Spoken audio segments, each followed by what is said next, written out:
Imagina a un humilde campesino, solo, enfrentando al hombre más poderoso del gobierno rural. Lo amenazaron, le quemaron su cosecha y casi matan a una periodista por apoyarlo. Pero él no se detuvo. Hoy, ese ministro está en la cárcel y todo México lo vio caer en vergüenza nacional.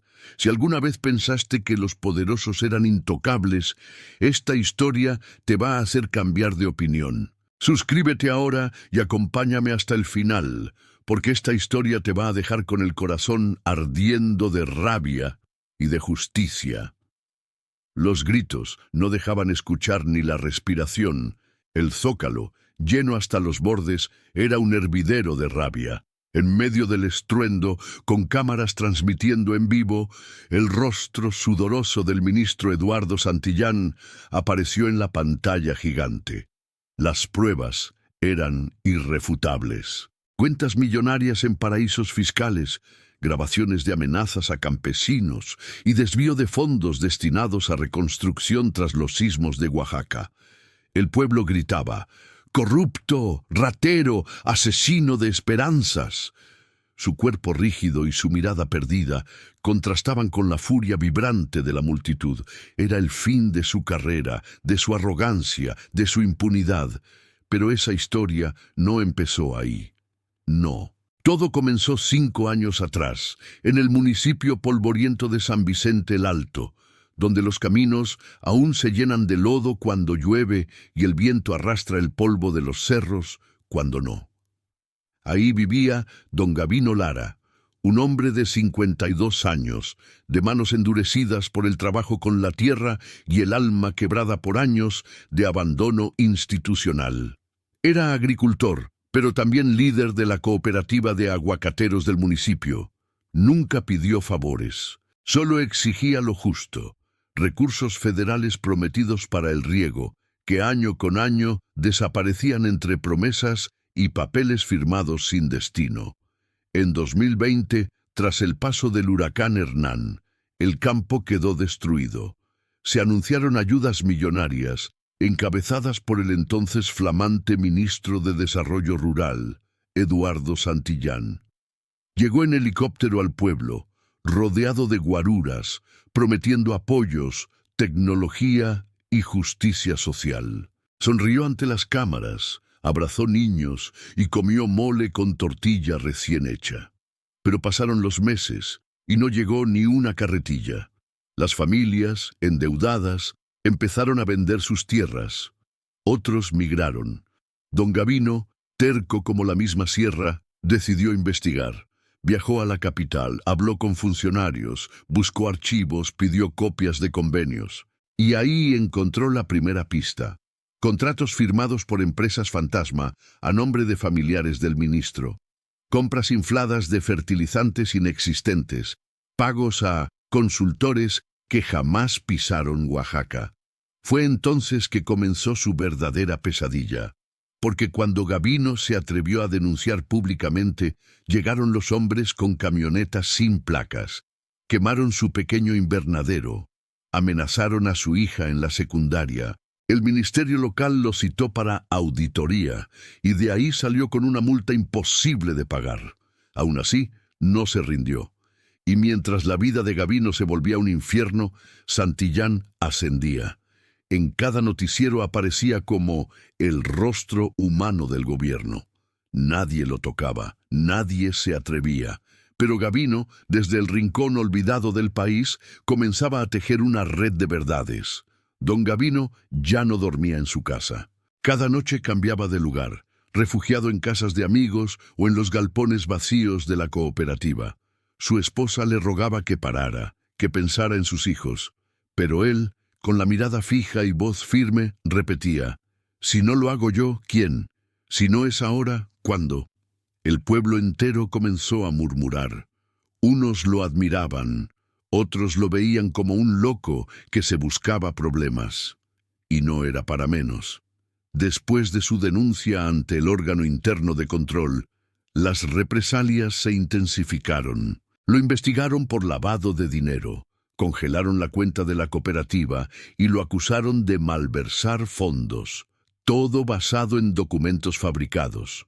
Los abogados en la ciudad le pedían miles de pesos solo por leer el caso.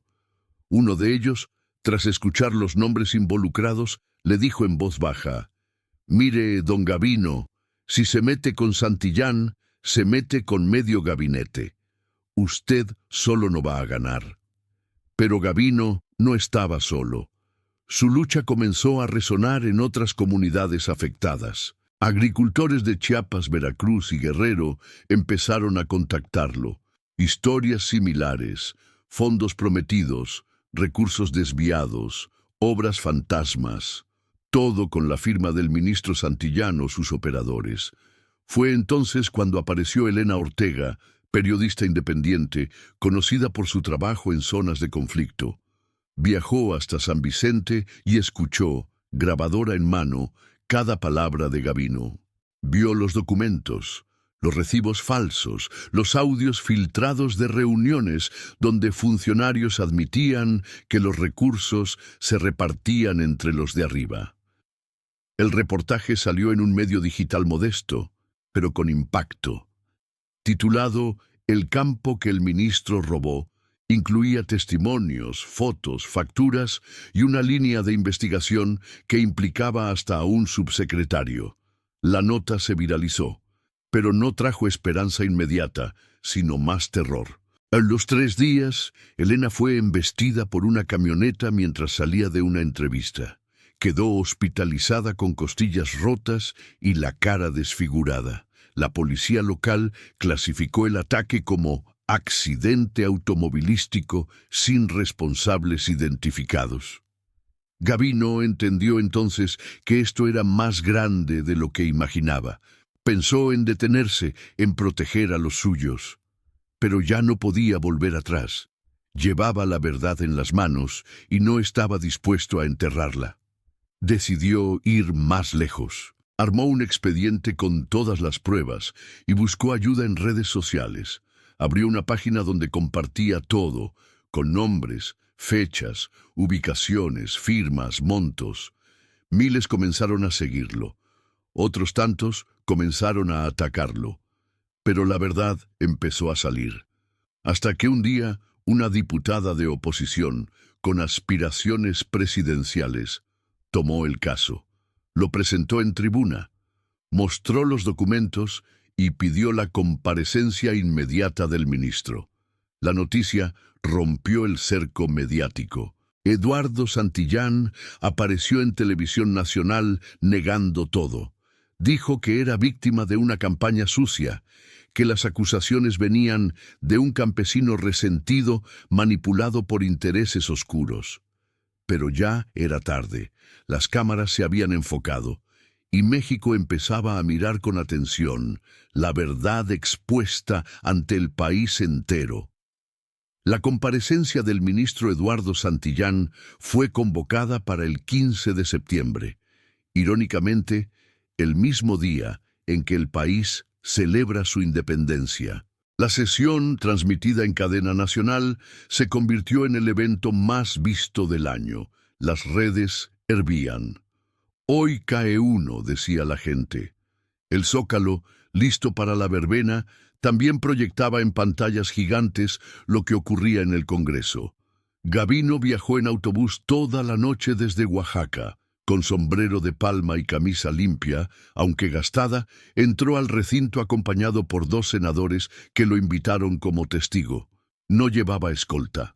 Solo llevaba su carpeta de cartón, con cada papel ordenado, cada firma señalada, cada recibo cruzado con cuentas bancarias. Cuando le tocó hablar, el salón se sumió en un silencio sepulcral.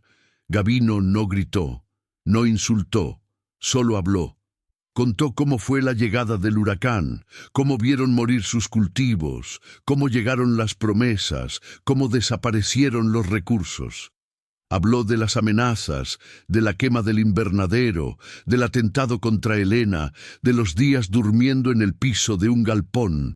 Luego sacó las copias de los contratos firmados por Santillán con empresas sin empleados, con direcciones falsas, con pagos por consultorías técnicas que nunca ocurrieron.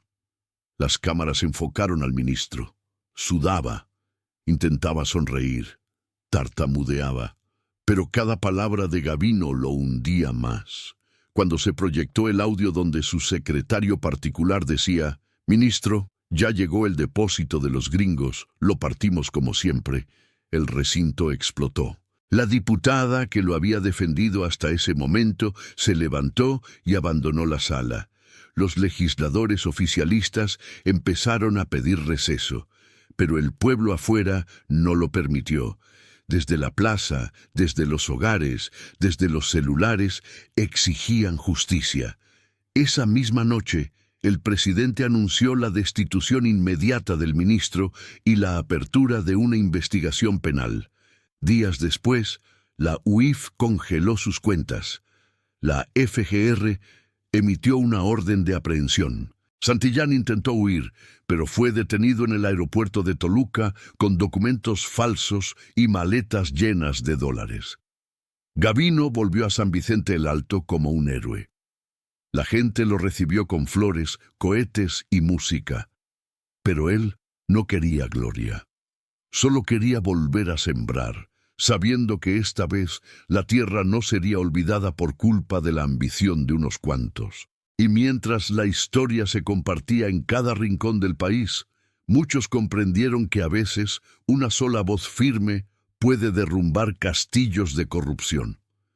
Momento perfecto para que el espectador comente: ¿tú qué harías si supieras algo así? ¿Te atreverías como don Gavino? Suscríbete si crees que México merece justicia. Hay momentos en los que el país entero parece estar de rodillas frente a los poderosos, donde el dinero, los trajes caros y los helicópteros blindados parecen pesar más que la verdad. En esos momentos nos enseñan a tener miedo, a callar, a mirar hacia otro lado. Pero la historia de don Gavino nos recuerda algo que muchos han olvidado: el valor de no rendirse, aunque el enemigo vista de ministro. Porque esta no es solo la historia de un hombre contra un corrupto, es la historia de un pueblo cansado de que lo humillen, de que le roben su tierra, su trabajo y su dignidad. Es el grito que retumba desde cada ejido olvidado, desde cada mercado sin agua, desde cada madre que ya no cree en las promesas del gobierno. Hoy, Gavino volvió a su tierra, pero dejó sembrada una semilla en millones de nosotros.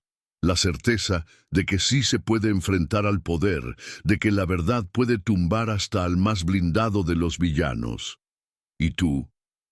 ¿Cuántas veces has visto una injusticia y pensaste que no podías hacer nada? Comenta aquí abajo si conoces a alguien como Gavino.